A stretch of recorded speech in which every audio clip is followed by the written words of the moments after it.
Hello and welcome back to this week's ZTV News. I'm Tahlequah. And I'm Forrest Griffin. Last week, our Zebras played the Tulsa Hail Rangers. Zip is here to give us a recap of last week's game. We got to play a lot of players in our last game against Tulsa Hail. We have 97 kids on our roster, and I believe we got every kid in uniform into the game that night. So that's a great thing that we got to do on Friday night. That boosts our morale. That gets a lot of kids some experience in a Friday night game. So really excited to do that. We have some work to do still, though, in our special teams, in particular our kickoff coverage. We saw some things Friday night that we can improve on, and we're looking to get those things corrected this week in practice as we get ready for the Pryor Tigers. The Pryor game is always an exciting game. It gets a lot of people involved. It'll be a packed stadium on Friday night.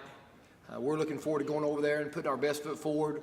We want to be at our best. We want to play our best, and we're looking to come home with a victory.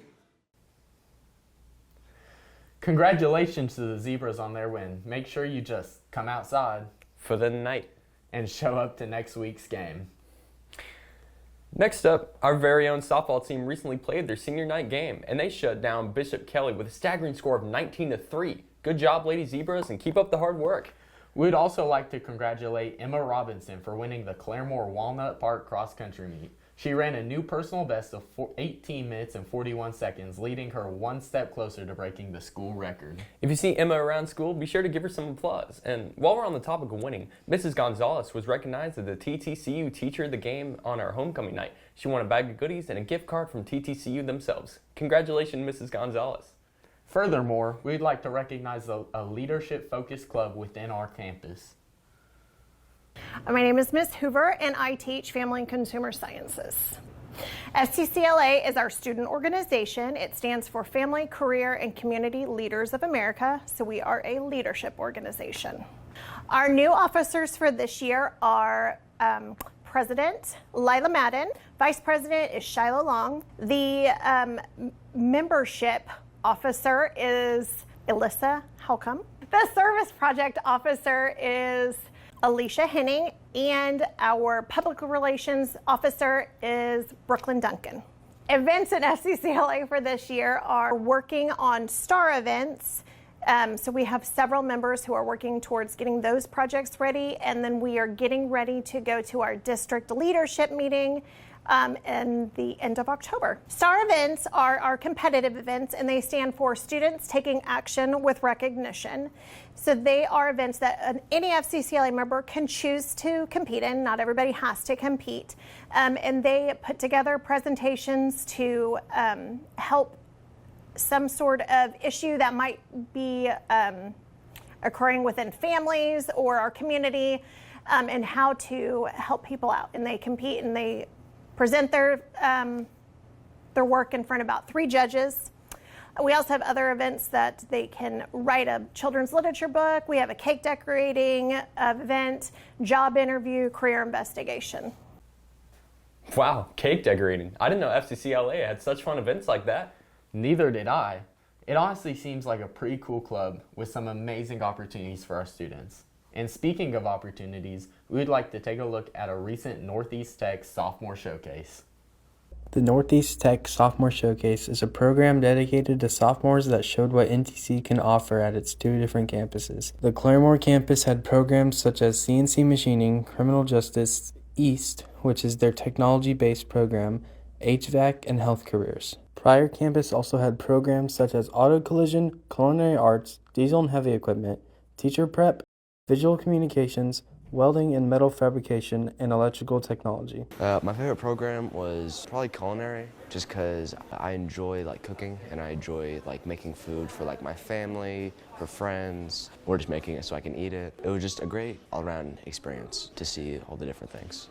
Students got to make food and culinary arts, use tools in diesel and heavy equipment, play with technological tools in East, and involve themselves in a multimedia field in visual communications.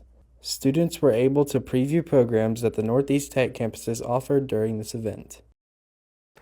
One amazing opportunity for our sophomores.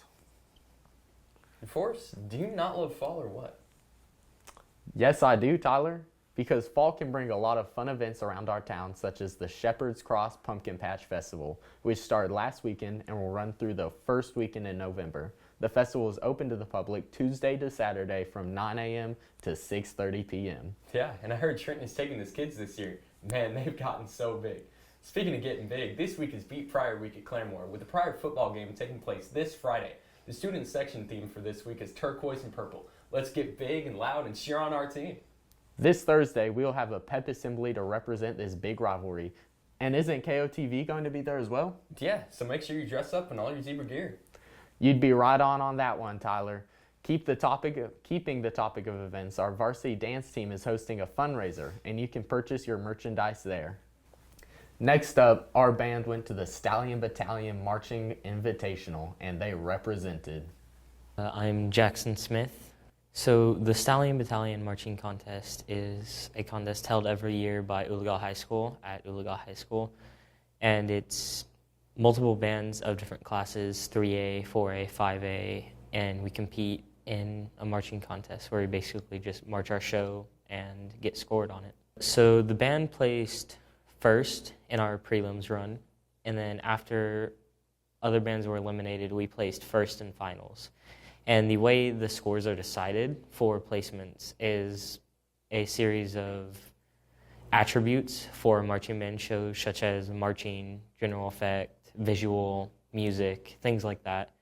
And our run was pretty good for what it was at that point, and so we scored higher than the other bands. This year's band show is called Set Sail, and it features music from Frozen 2, Styx, and a few other artists I can't remember at this moment.